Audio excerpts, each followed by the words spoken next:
I reached the maximum recording time on that last video. I used a cage feeder at Alton Carp Lakes, and I'm going to try and use it again tomorrow.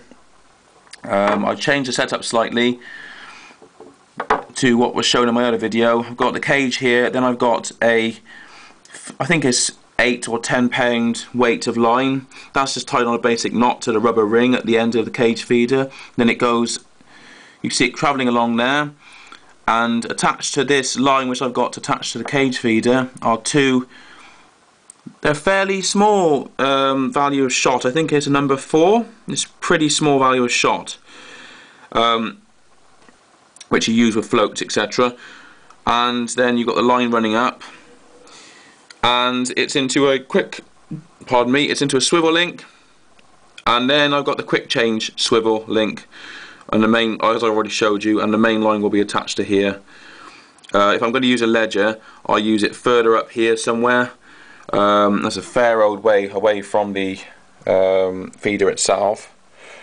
So, I mean, the idea is not to spook the fish, so I don't want to have everything set up too close to the feeder.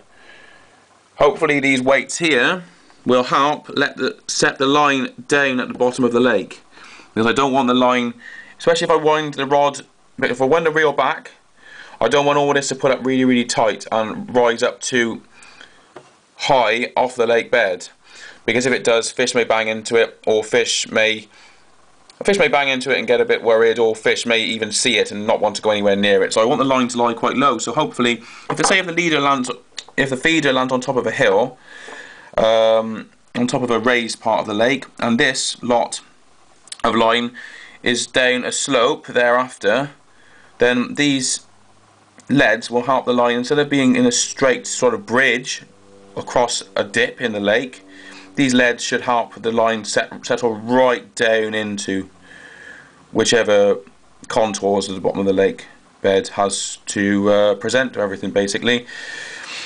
And then I'll have the lead somewhere attached to the main line somewhere here, and that'll help the line sink as well. I may, after that, if I use a lead here, I may use something called a drop back lead, which you have fitted to the line loosely so it can slide backwards and forwards. And if there are any more dips further back along the lake bed, then hopefully the drop off lead will slide along the line and fall down to the lowest point possible, and that will keep this part of the line, which would be the main line, down nice and down on the bottom of the lake bed as well. And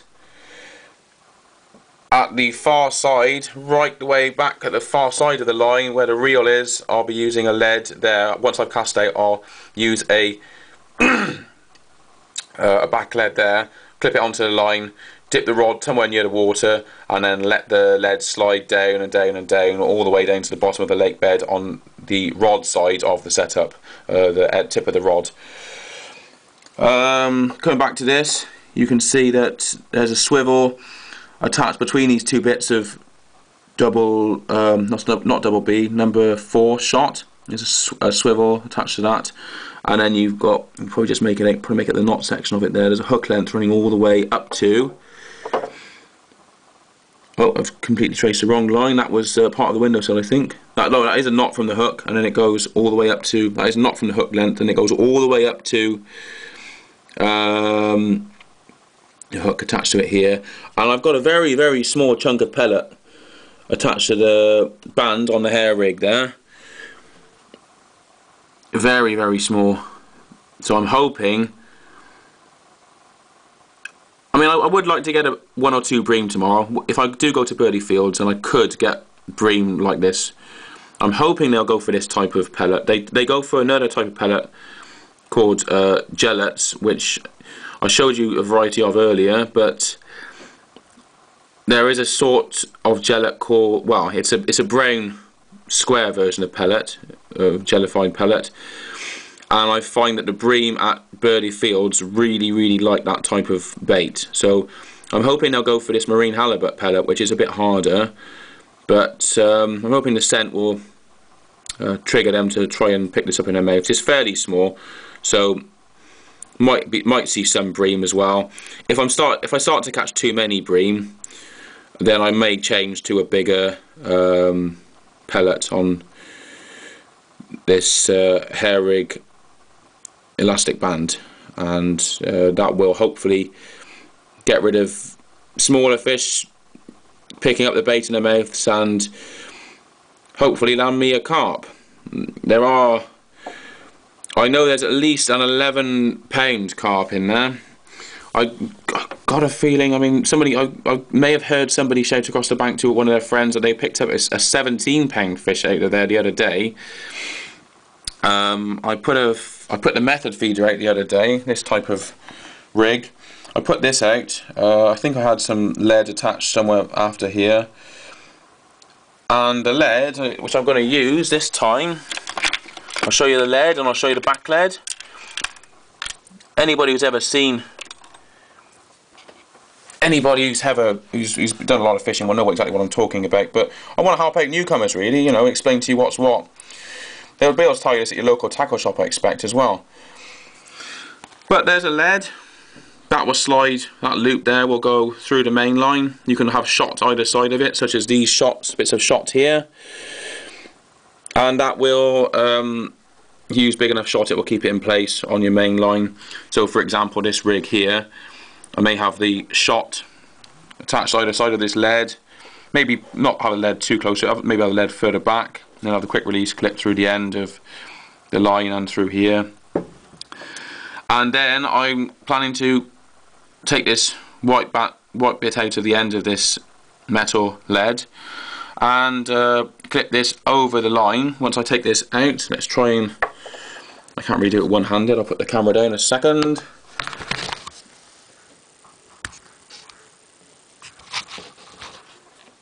There you go, see it comes out, and that bit will go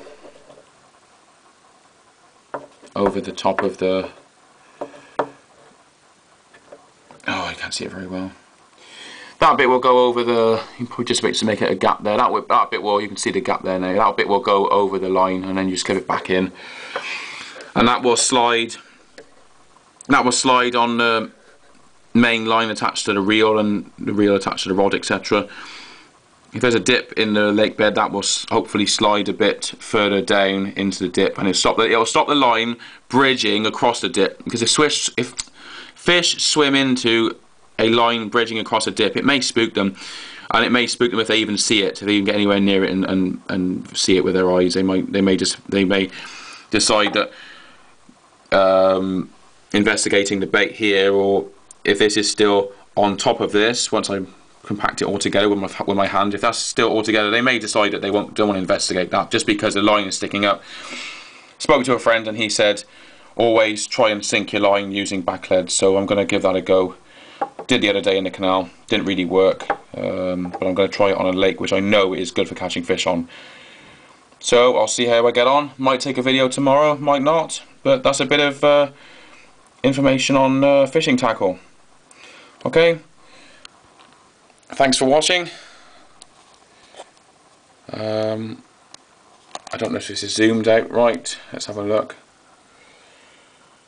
Struggling now, that's zoomed out as far as it can go. So thanks for watching. I'll post this on YouTube. If you've got any more questions, if you're new to fishing, I'll try and answer them. I'm quite new to it myself.